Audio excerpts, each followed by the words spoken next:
Suara Wakil Rakyat ada di Bincang Parlemen. 101,3 Star FM. Inspiring Sound.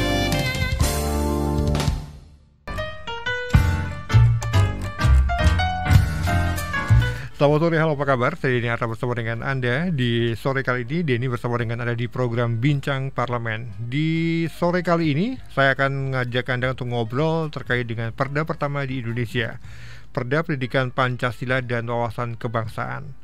Apa saja yang kemudian diatur di perda ini dan bagaimana nanti penerapannya di lapangan ketika perda ini kemudian sudah diterapkan di lapangan, siapa saja yang kemudian akan terlibat untuk melakukan pendidikan Pancasila dan wawasan kebangsaan. Saya bersama dengan anggota Komisi A DPRD DIY, Dr. R. Stefanus C. Handoko Eskom. Saya panggil Mas Steve. Mas Steve, selamat sore. Selamat sore Mas Denny. Kabar baik, Mas? Kabar baik, kabar luar biasa. Kabar luar biasa karena ternyata daerah istimewa Yogyakarta punya perda pertama di Indonesia terkait dengan Perda Pendidikan Pancasila dan Wawasan Kebangsaan. Satu yang luar biasa dicapai oleh teman-teman di DPRD daerah istimewa Yogyakarta. Tapi sebelum jauh ke apa saja kemudian yang diatur, kemudian apa saja yang kemudian akan dikerjakan ketika perda ini diterapkan.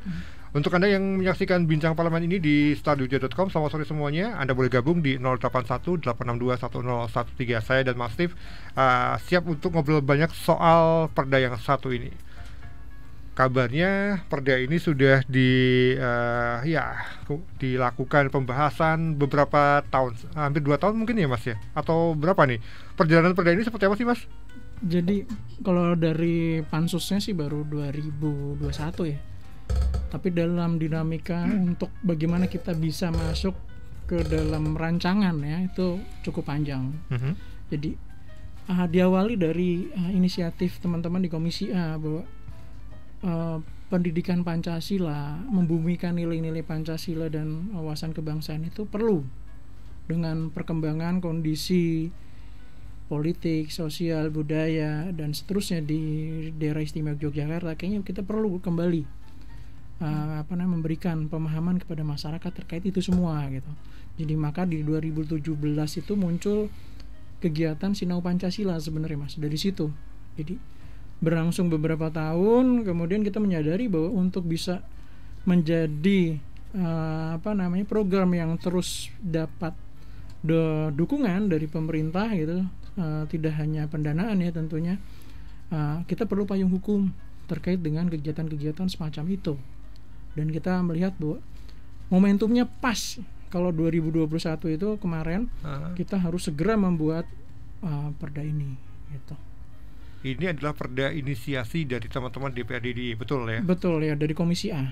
Dari Komisi A. Betul. Mas, seberapa mendesak sih Mas kemudian teman-teman Komisi A ini melihat ini kita butuh perda nih karena kondisi daerah istimewa Yogyakarta yang istimewa dengan berbagai macam latar belakang, kemudian perbedaannya. Ini butuh perda yang bisa menjadi naungan buat pendidikan Pancasila, wawasan kebangsaan. Kalau dari dilihat dari urgennya gitu ya, kalau menurut saya ini menjadi sangat penting untuk segera dibuat. Karena kalau kita ngelihat situasi sekarang ya, beberapa tahun terakhir banyak kelompok-kelompok yang tumbuh dan berkembang di Yogyakarta yang arahnya tidak lagi melihat persatuan dan kesatuan. Padahal Yogyakarta adalah miniaturnya Indonesia, di mana suku bangsa di Indonesia itu ada di Yogyakarta, ada di daerah istimewa Yogyakarta. Dari agamanya yang berbagai macam suku, ras ada di Yogyakarta. Tapi kalau kita ngeliat ke belakang sini, bahkan kebudayaan lokal pun dianggap suatu kegiatan yang aneh menurut kelompok mereka gitu. Padahal kegiatan-kegiatan kebudayaan, kegiatan-kegiatan kepercayaan dari kelompok-kelompok yang tumbuh berkembang di Yogyakarta sudah ada ratusan tahun. Dan itu dipertanyakan bahkan sampai ada pengerusakan di berbagai tempat. Dan kita melihat bahwa itu berarti di tingkat masyarakat di Yogyakarta perlu ada lagi penguatan bahwa nilai-nilai Pancasila, nilai menghargai sesama, nilai-nilai terkait dengan toleransi itu harus dikembangkan lagi. Jadi kalau kita ngelihat kalau Yogyakarta adalah miniaturnya Indonesia, dia harus mencerminkan Indonesia. Keberagaman itu harus muncul. Jangan sampai karena dia miniatur Indonesia, tapi yang muncul adalah perpecahan. Adanya gejolak-gejolak, riak-riak yang lebih pada permusuhan terkait dengan agama, sara, suku, ras, dan seperti itu yang dimunculkan. Dan kita berharap itu tidak membesar. Bagaimana tidak membesarnya gitu? Caranya seperti apa ya? Salah satu yang kita percaya adalah membumikan nilai-nilai ideologi kita, ideologi pemersatu kita, yaitu Pancasila. Dan kita sadari bahwa nilai-nilai Pancasila, nilai-nilai yang terkandung dalam Pancasila adalah nilai-nilai luhur kebudayaan Nusantara. Gotong royong, tenggang rasa, toleransi, tidak menyakiti orang lain, menghargai orang lain. Itu sebenarnya ada dalam kebudayaan kita. Dan kalau kita kembalikan lagi bahwa ini jati diri kita tuh seperti itu gitu loh. Mudah-mudahan ya kita bisa saling mempererat jaringan kita, mempererat masyarakat untuk hidup rukun, damai, agar kita bisa beraktivitas yang lebih produktif. Semacam itu, Mas. Iya, Komisi A tadi dibilang solid untuk menggulirkan inisiatif Perda ini. Tetapi ketika pembahasan kan pasti ada dinamika yang menarik yang kemudian bisa dibagikan ceritanya ke kita. Sedikit flashback dinamika pembahasan Perda ini kayak apa sih, Mas? Ya, jadi ada beberapa kawan-kawan yang masih ya setengah lah ya, terkait dengan perlu nggak sih Perda ini memuat misalkan contohnya kearifan lokal gitu. Kalau kita memandang kearifan lokal ya seperti yang saya jelaskan itu yang tadi barusan, bahwa kita di Yogyakarta ini banyak sekali kegiatan-kegiatan kebudayaan dan tidak bisa kita langsung membenturkan antara kebudayaan, kebiasaan, kepercayaan warga Yogyakarta dengan salah satu agama gitu loh. Dan harapan kami Yogyakarta yang miniatur Indonesia tidak ke arah ke sana gitu loh. Tapi kita harus bisa menghargai seperti founding father kita, di mana orang-orang tokoh-tokoh besar bangsa Indonesia itu juga lahir dan tumbuh berkembang di Yogyakarta, dan dia memberi warna terkait dengan ideologi kita gitu, Pancasila. Dan harapan kita tidak mencederai gitu ya, atau bahkan menjadi pengkhianat terhadap ideologi Pancasila gitu. Jadi dalam pembahasan ya ada dinamika udah pasti, Mas. Jadi oh saya pengen dong pasal ini ataupun ayat ini tolong seperti ini dilengkapin, ataupun tolong jangan seperti itu redaksionalnya, dan banyak lah gitu. Jadi seberapa alot sih, Mas, pembahasannya? Karena kita mayoritas teman-teman itu masih memandang bahwa pendidikan Pancasila dan wawasan kebangsaan itu penting dikembalikan, karena kita ada kevakuman ya, ada kevakuman yang cukup lama sejak setelah reformasi ya. Kita memandang bahwa P4 gitu kan, Pancasila P4 itu hal yang menyeramkan, yang tidak lagi layak untuk diperbincangkan gitu lah. Jadi kalau P4 Pancasila itu pasti Soeharto gitu, arahnya ke sana. Padahal waktu kita bicara terkait dengan reformasi, kita anti Soeharto gitu kan, semacam itu loh arahnya ke sana. Dan itu dibikin label bahwa kalau yang kegiatan-kegiatan semacam itu adalah kegiatan identik dengan kegiatan presiden sebelumnya yang digulingkan oleh mahasiswa gitu kan. Tapi kita memandang bahwa oke lah, kita harus bisa keluar dari sana gitu. Oke. Dalam pembahasan Perda ini, proses pembahasan Perda ini, siapa saja yang kemudian dilibatkan? Apakah juga kemudian membuka ruang untuk masyarakat memberikan masukan terkait dengan keberadaan Perda ini? Kemudian bagaimana juga dengan komunikasi dengan pihak pemerintah? Ini banyak sekali, Mas. Sekarang ini kan dari 2017 kita sudah mulai Sinau Pancasila. Dalam prosesnya itu 2017, walaupun volumenya masih kecil, kita kan berjumpa dengan masyarakat. 2018, 2019 semakin banyak volume kita bertemu dengan masyarakat, bicara mengenai pendidikan Pancasila dan wawasan kebangsaan. Banyak input masuk, banyak informasi yang masuk di masyarakat gitu.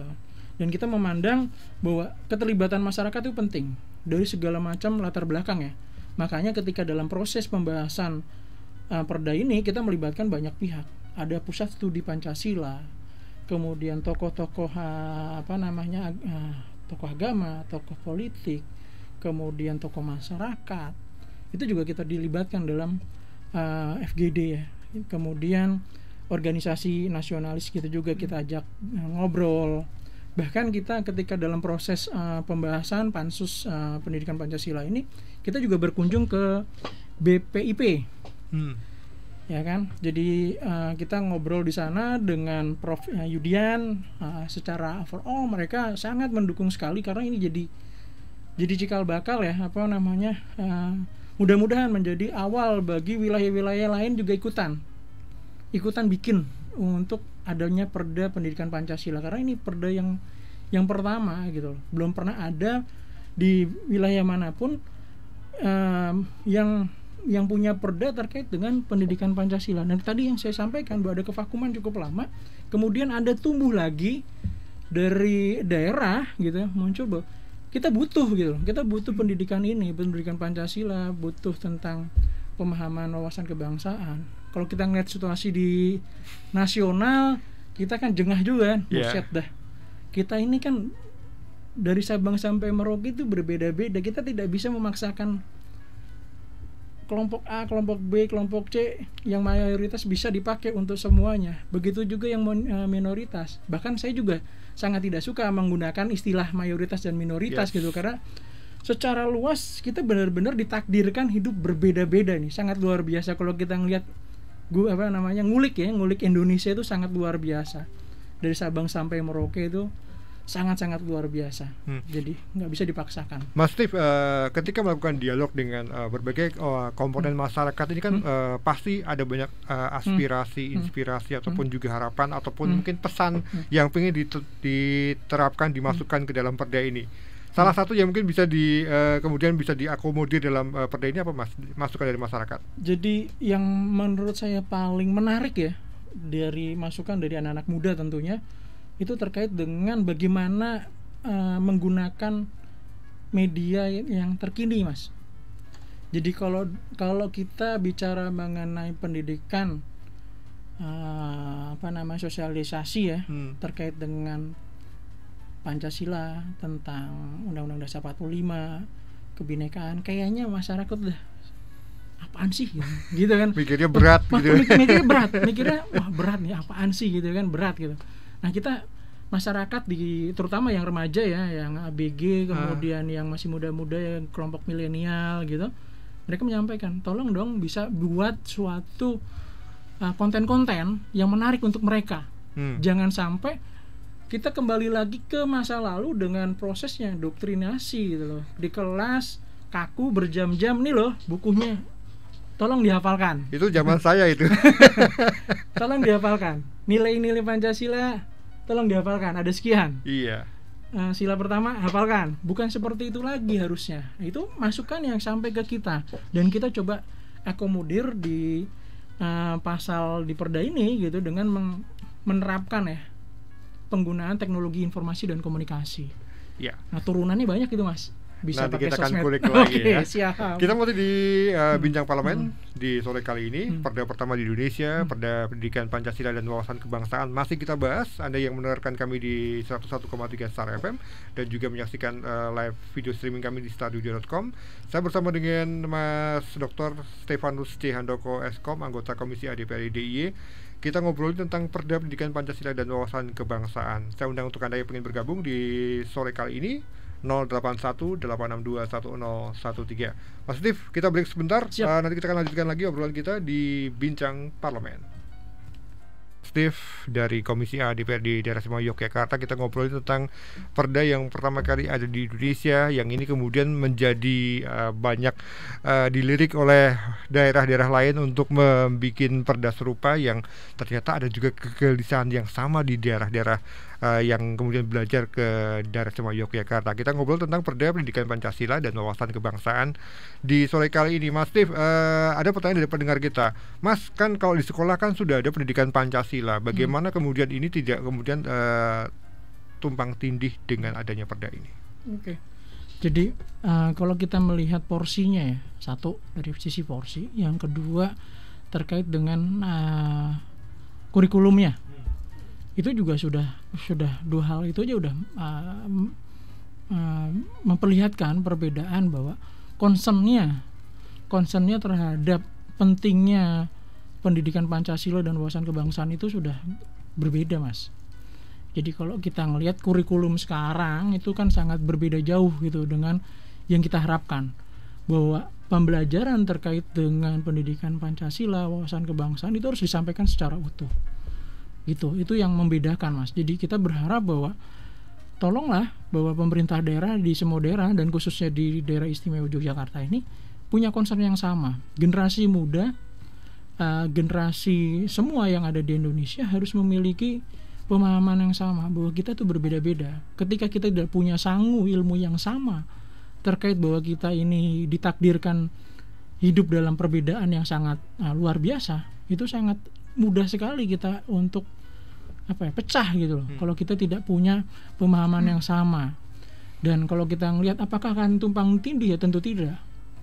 Karena kita punya mitra yang akan bekerja sama dengan kita, ataupun yang menjadi mitra yang bertanggung jawab terhadap implementasi ini juga tidak hanya pendidikan.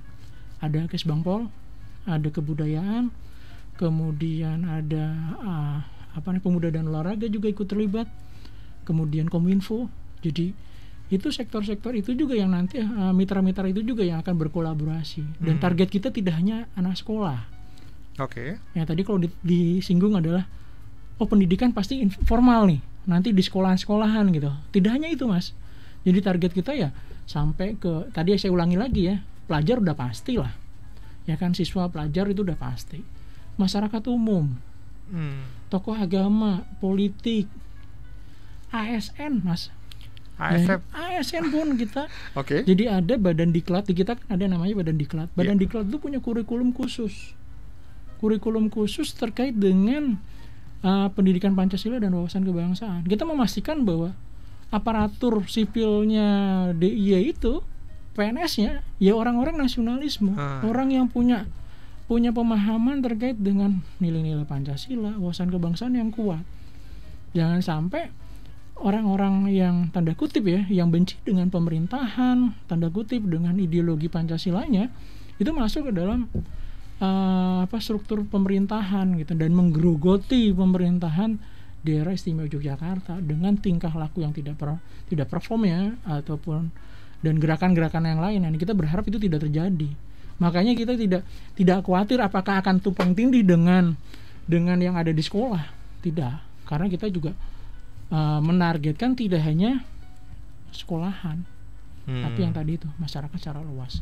Oke, Perda ini hadir di daerah istimewa Yogyakarta, daerah istimewa Yogyakarta yang istimewa karena ada banyak kearifan lokal. Bagaimana kemudian ini menjadi satu bagian penting dari keberadaan Perda ini? Apakah kearifan lokal juga teradopsi dengan baik di Perda ini? Ya, dalam perjalanan penyusunannya memang ada dinamika. Tadi kita kembali lagi bahwa perlu nggak sih kearifan lokal masuk dalam Perda Pendidikan Pancasila dan Wawasan Kebangsaan? Saya menyampaikan waktu itu dan sebagai pencetus bahwa kearifan lokal itu penting sekali untuk kita pelajari gitu, menjadi bagian dari pendidikan Pancasila dan wawasan kebangsaan.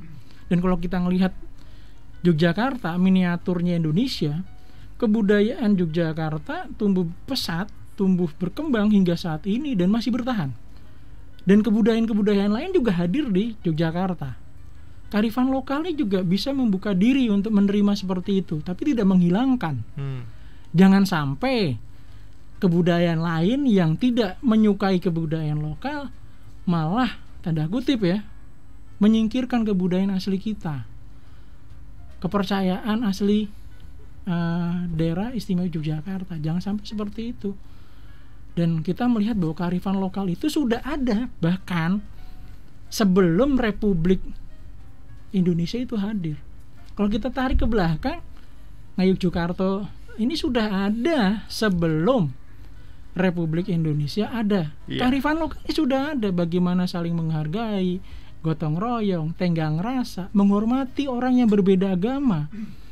itu sudah ada jauh sebelum Republik Indonesia ini ada. Nilai-nilai persatuan dan kesatuannya itu sudah ada, mendarah daging di daerah istimewa Yogyakarta dalam kearifan lokalnya. Dan kita memandang bahwa apakah kearifan lokal Yogyakarta ini juga bisa diimplementasi di wilayah yang lain. Saya memandang bahwa bukannya kearifan lokalnya nilainya, tapi memang di beberapa wilayah di Nusantara ini punya kearifan lokal sendiri-sendiri.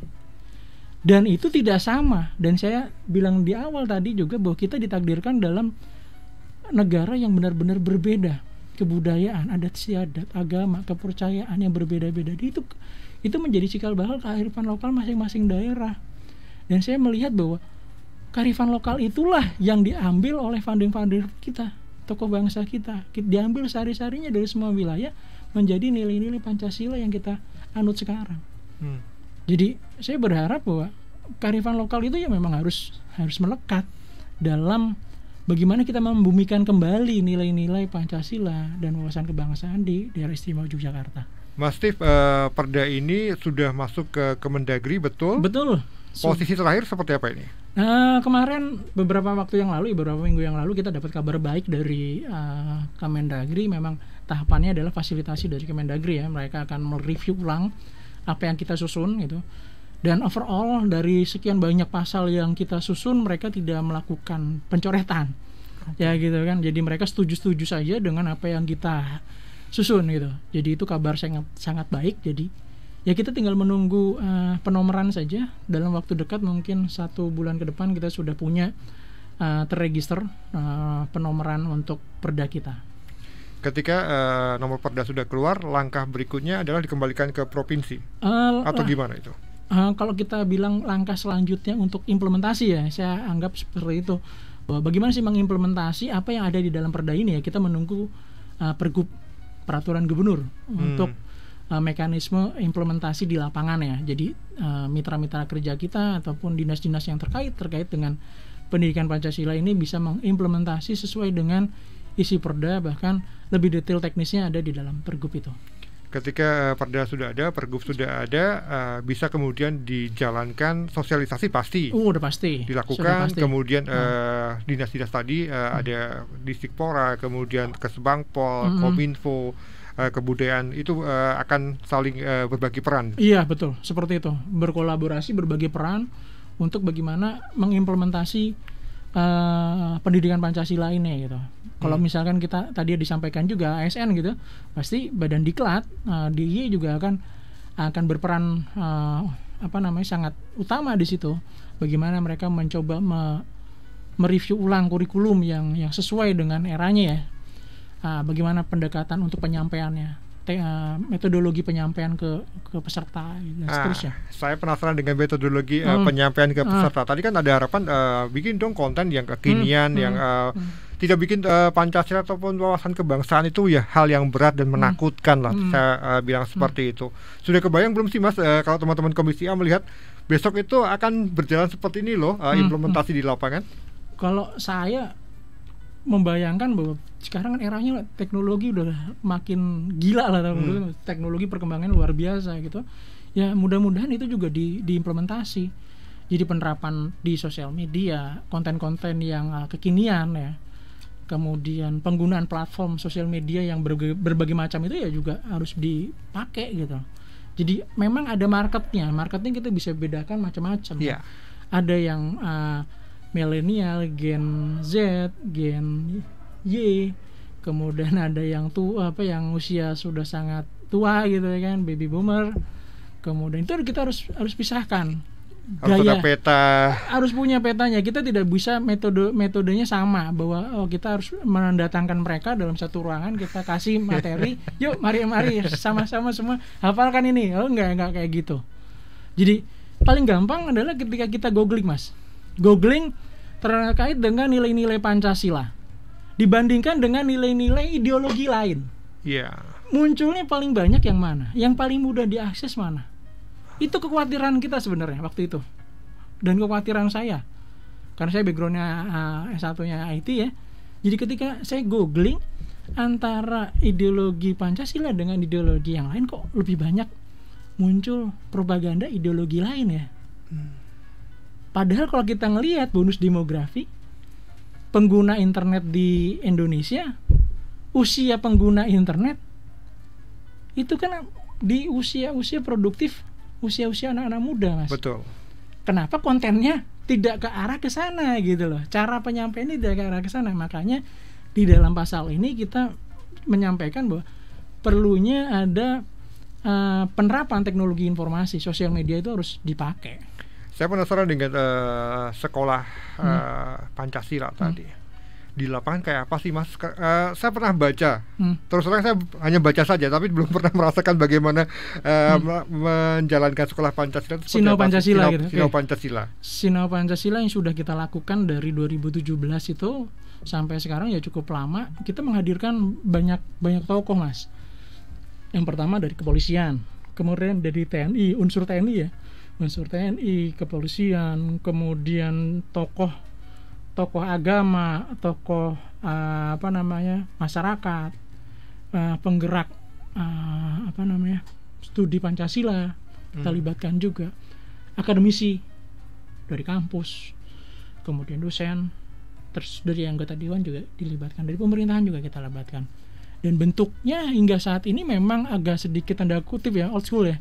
Jadi modelnya masih kita mengundang mereka tatap muka, kemudian kayak sosialisasi perda-perda ataupun hal yang lain gitu kepada masyarakat, mengumpulkan massa, kemudian dari berbagai macam usia kita memaparkan. Harapan saya tidak seperti itu, karena perkembangan zaman sudah sangat luas, konten-konten digital tuh harus banyak terkait dengan Pancasila. Jadi obrolan seperti ini saya berharap juga ada rekamannya, ada di YouTube juga, orang bisa tahu gitu jejak digitalnya terkait dengan pendidikan Pancasila. Seperti apa sih? Nah, harapan saya itu konten-konten itu banyak sekali beredar di dunia maya, di digital itu beredar banyak.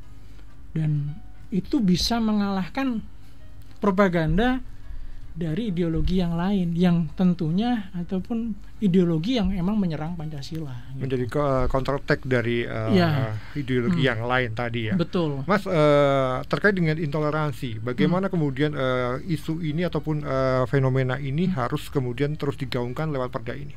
Ya, jadi kadang-kala orang tidak paham bahwa kadang-kala orang bilang apa sih Pancasila, apa sih nilai Pancasila gitu kan, itu udah nggak sesuai dengan zamannya. Mending pakai ideologi ini deh gitu kan. Gitu. Padahal mereka tidak tahu bahwa di dalam nilai Pancasila itu ada bagaimana kita menghormati orang lain dari sisi agamanya, sukunya, rasnya dan lain-lain. Dan kalau kita mempelajari tentang itu, tentang nilai-nilai itu, kita memandang bahwa oh iya betul bahwa ideologi inilah yang disepakati bersama menjadi pemerat kita, gitu loh. Jadi yang hingga saat ini berhasil ya, dari sekian tahun sejak merdeka hingga saat ini, ideologi inilah yang berhasil mempersatukan kita, bukan ideologi yang lain. Dan terbukti kita bisa bertahan hingga saat ini dengan ideologi itu.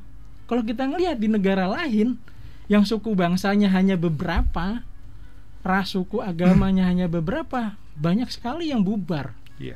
Banyak sekali yang bubar, dan jumlah penduduknya juga tidak sebanyak kita 270.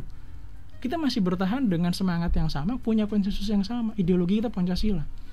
Dan itulah yang harus kita tularkan ke semua orang. Jangan sampai kita jadi intoleran.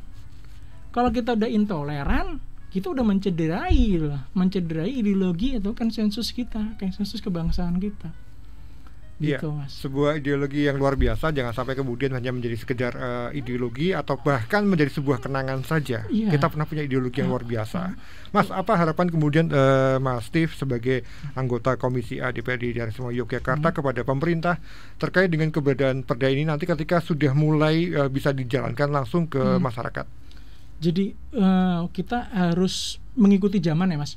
Itu yang sama yang saya selalu menyampaikan ke pemerintah, ke daerah istimewa Yogyakarta, bahwa kita harus mengadopsi perubahan zaman ini gitu.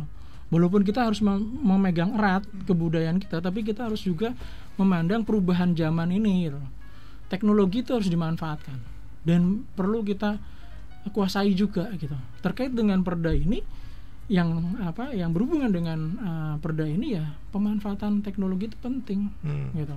Karena kalau kita ngelihat datanya, data BPS bahwa penduduk kita mayoritas ya 2024 itu mayoritas berusia milenial gitu, ya kita udah kelihatan bahwa segmen kita bicara pendidikan Pancasila ya anak milenial.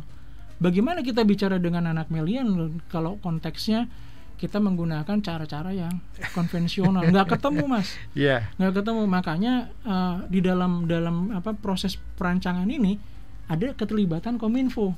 Makanya tadi bilang Kominfo apa hubungannya kan gitu kan? Kalau pendidikan dinas pendidikan oke lah, Kesbangpol oke lah gitu kan. Kemudian Bandiklat oke lah. Kominfo apa? Nah Kominfo adalah ini. Bagaimana mereka menjadi bridging bahwa dinas-dinas itu juga tolong dibantu terkait dengan implementasi teknologinya gitu. Bagaimana mereka bisa mengimplementasi teknologi yang sesuai dengan eranya di Kesbangpol, di Bandiklat, di pendidikan dan seterusnya. Ini loh teknologi yang harus dipakai. Karena ujung tombaknya implementasi teknologi di pemerintahan ya Kominfo, bukan dinas lain, ini Kominfo. Merumuskan strategi yang tepat untuk membidik pasar yang tepat juga ya.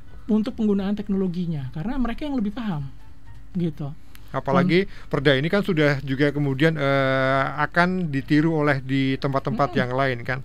Iya, jadi ini menggembirakan buat kita juga di Komisi A. Beberapa waktu yang lalu ada kawan-kawan dari DPRD Kota Surabaya sampai hadir mas. Dia datang ke Yogyakarta konsultasi membahas terkait dengan pendidikan Pancasila, isinya seperti apa, kemudian kewenangan, tanggung jawab, kemudian ruang lingkupnya seperti apa, peran masyarakatnya seperti apa, pendanaannya seperti apa, itu ditanyakan di dalam rapat dengan mereka. Ini yang menggembirakan buat kita. Baru saja kita selesai pembahasan bahwa kita akan punya, ada wilayah lain yang hadir tahu gitu, bahwa Yogyakarta telah menyelesaikan satu perda terkait dengan pendidikan Pancasila. Dan beberapa wilayah yang lain ada yang japri tanya, gimana tuh? Nah, isinya kayak gimana sih? Boleh nggak aku minta gitu kan draftnya gini. Itu ada.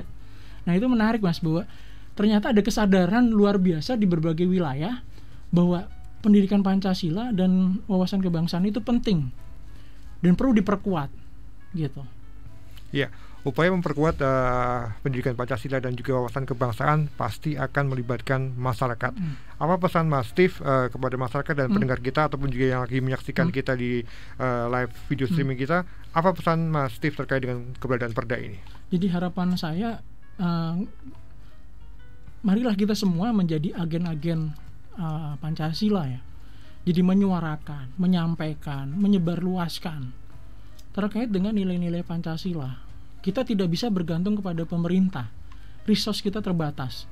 Tapi keterlibatan peran masyarakat secara luas yang memiliki kecintaan terhadap negara ini, gitu, kecintaan terhadap NKRI, berpancasila, berideologi Pancasila, yuk rame-rame kita ramekan ruang-ruang publik dengan semangat yang sama, semangat menjaga NKRI dengan ideologi Pancasila. Suarakan entah sesuai dengan kemampuan masing-masing, bisa di Facebook, bisa di Twitter, bisa di Instagram, atau di ruang publik yang lain. Suarakanlah bahwa Indonesia dengan ideologi Pancasila itu adalah cara yang tepat untuk kita bisa menjadi Indonesia maju gitu. Iya, ada banyak nilai-nilai luhur dari Pancasila yang masih terus bisa kita implementasikan, kita terapkan sampai dengan saat ini. Pancasila diciptakan di beberapa waktu yang lalu, tetapi sampai saat ini masih aktual dan faktual untuk kita lakukan bareng-bareng. Mas Steve, terima kasih sudah menginisiasi adanya perda pendidikan Pancasila dan wawasan kebangsaan. Salam hormat juga buat teman-teman di Komisi A. Sekali lagi terima kasih Mas Steve. Terima kasih buat Star Jogja yang sudah bersedia ngobrol-ngobrol santai gitu kan tentang pendidikan Pancasila. Terima kasih sekali lagi Mas Steve, anggota Komisi A DPRD Daerah Istimewa Yogyakarta. Kita ngobrol di Bincang Parlemen sore kali ini dengan tema perda pertama di Indonesia, perda pendidikan Pancasila dan wawasan kebangsaan. Sekali lagi terima kasih untuk Anda yang sudah mendengarkan kami dan juga menyaksikan streaming kami. Untuk Anda yang tertinggal nanti bisa diikuti kembali di YouTube kami di Star Jogja FM. Terima kasih untuk kebersamaan Anda. Denny Atta bersama dengan produser produser Bayu Januar pamitan. Selamat sore dan sampai jumpa.